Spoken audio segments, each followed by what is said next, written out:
Assalamualaikum warahmatullahi wabarakatuh. Halo semuanya, apa kabar? Hari ini aku ingin menjelaskan tentang teks eksplanasi kompleks. Sebelumnya, teman-teman pernah dengar nggak teks eksplanasi kompleks itu apa? Atau mungkin teman-teman sudah cukup tahu tentang teks eksplanasi kompleks ini? Nah, untuk kita mengetahui apa sih teks eksplanasi itu, tentang pengertiannya, ciri-ciri teks eksplanasi kompleks itu seperti apa, strukturnya bagaimana, kaidah kebahasaannya itu seperti apa, struktur teksnya juga bagaimana, serta contoh teks eksplanasi kompleks itu seperti apa, serta perbandingan antara teks eksplanasi kompleks dengan teks lainnya. Oke, kita akan masuk ke pembahasan materinya. Nah, kita akan masuk ke materi teks eksplanasi kompleks. Pertama, kita akan membahas tentang pengertian teks eksplanasi kompleks. Apa sih teks eksplanasi itu? Jadi, teks eksplanasi adalah teks yang berisi tentang proses, mengapa dan bagaimana suatu peristiwa alam, ilmu pengetahuan, sosial budaya, dan juga lainnya bisa terjadi. Sebuah peristiwa, baik peristiwa alam maupun peristiwa sosial yang terjadi di sekitar kita selalu memiliki hubungan sebab akibat serta juga prosesnya. Kemudian, ada fungsi teks eksplanasi kompleks. Apa sih tujuan teks eksplanasi kompleks itu? Yaitu yang pertama untuk menjelaskan fenomena yang terjadi, yang kedua menjelaskan sebab akibat suatu peristiwa tersebut dapat terjadi. Kemudian ciri-ciri teks eksplanasi kompleks. Apa sih ciri-cirinya? Jadi yang pertama, struktur teks itu terdiri dari pernyataan umum, urutan sebab akibat, serta interpretasi. Yang kedua, informasi yang dimuat itu berdasarkan dengan fakta atau faktual tanpa dibuat secara fiktif. Yang ketiga adalah faktual tersebut memuat informasi yang sifatnya ilmiah atau keilmuan. Contohnya seperti sains. Jadi, fakta yang terjadi yang disampaikan dalam teks eksplanasi kompleks ini adalah dapat diterima oleh logika.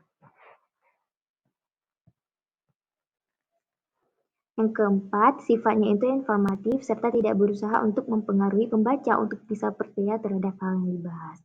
Jadi, teks eksplanasi kompleks ini dibuat apa adanya dan khusus untuk memberikan informasi kepada si pembaca tanpa menambahkan hal-hal yang fiktif.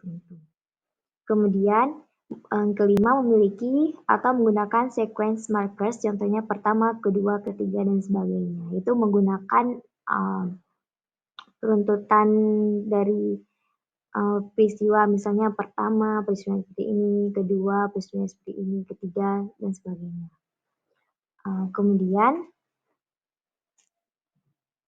artikel pendukung. Misalnya contoh seperti teks eksplanasi sosial beserta struktur.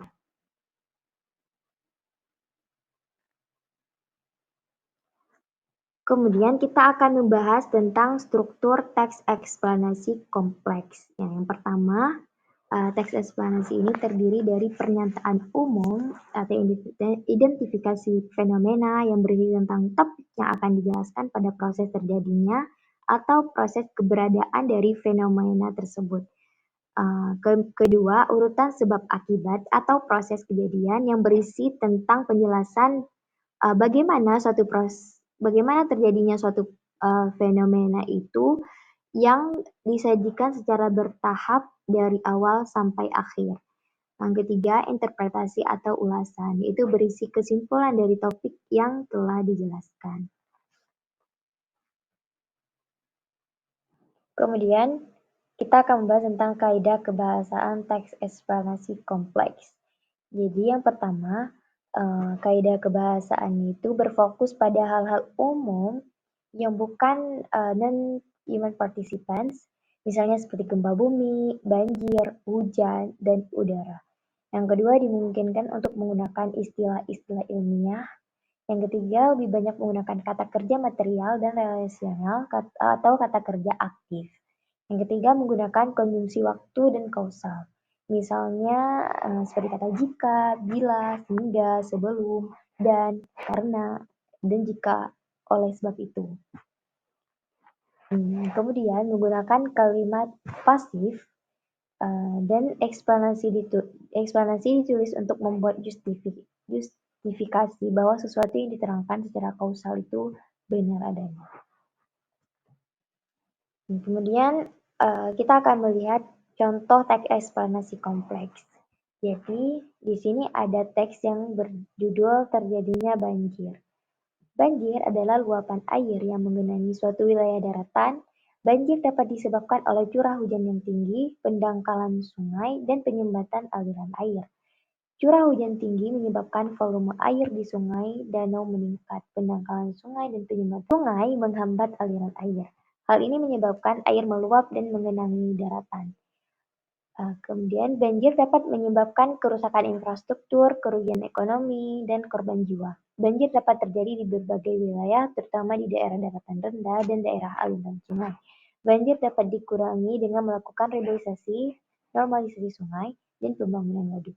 Nah, dari contoh teks eksplanasi kompleks ini dapat kita lihat strukturnya, yang di mana paragraf pertama itu merupakan pernyataan umum dari teks eksplanasi kompleks yang menjelaskan tentang pengertian suatu fenomena dan mengidentifikasi suatu fenomena.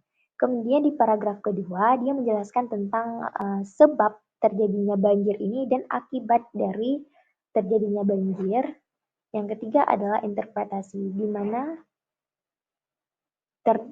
dapat ditarik kesimpulan bahwa banjir ini dapat menyebabkan kerusakan infrastruktur. Dan kemudian terdapat refleksi juga bagaimana cara kita mengantisipasinya, yaitu dengan melakukan reboisasi, normalisasi sungai, dan pembangunan waduk. Kemudian kita akan membandingkan teks eksplanasi kompleks dengan teks prosedur. Perbedaan teks eksplanasi kompleks dengan teks prosedur terdapat dalam struktur dan isinya. Di mana teks eksplanasi menjelaskan proses terjadinya fenomena, baik alam maupun sosial yang terjadi secara alamiah, sedangkan teks prosedur kompleks menurut Ekosasi yaitu menjelaskan tentang langkah-langkah secara lengkap, jelas, dan terperinci tentang cara melakukan sesuatu. Nah, itulah perbedaan teks eksplanasi dan teks prosedur, yaitu teks eksplanasi ini menjelaskan tentang fenomena, sedangkan teks prosedur menjelaskan tentang tata cara melakukan sesuatu. Kemudian kita akan mempelajari bagaimana sih langkah-langkah menulis teks eksplanasi kompleks. Oke, yang pertama kita tentukan dulu topiknya. Kita lihat di sekitar kita topik apa yang sesuai dengan teks eksplanasi kompleks yang dapat kita angkat. Kemudian kita identifikasi fenomena, mempelajari fenomena tersebut sebelum kita menulisnya. Kemudian penggambaran rangkaian kejadian. Kejadian yang terjadi di dalam fenomena tersebut kita gambarkan sesuai dengan kejadian yang terjadi. Kemudian mengumpulkan data dan fakta. Data yang kita kumpulkan dan faktanya itu harus sama dengan kejadian yang terjadi. Kemudian ulasan atau interpretasi, yaitu kita membuat kesimpulan dari teks tersebut serta melakukan refleksi tentang bagaimana peristiwa tersebut dapat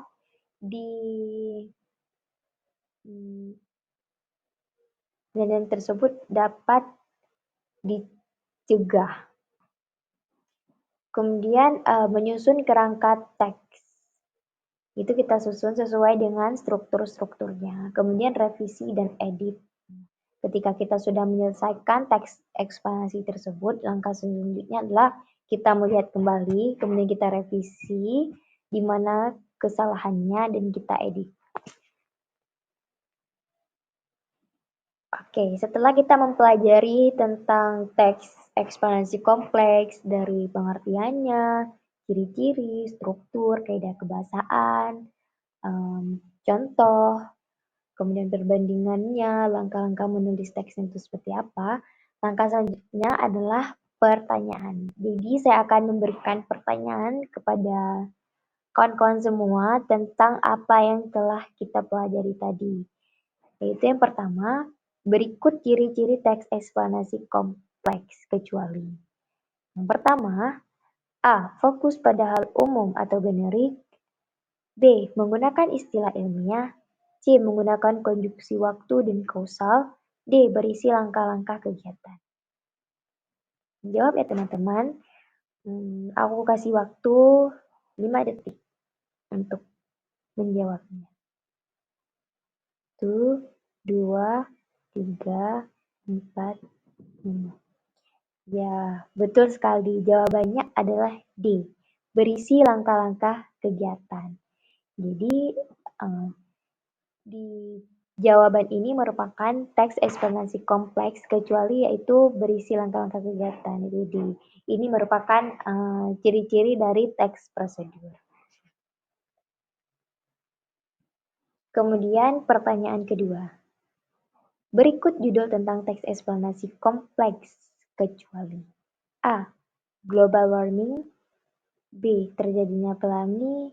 C. Cara membuat nasi goreng. D. Fenomena kenakalan remaja.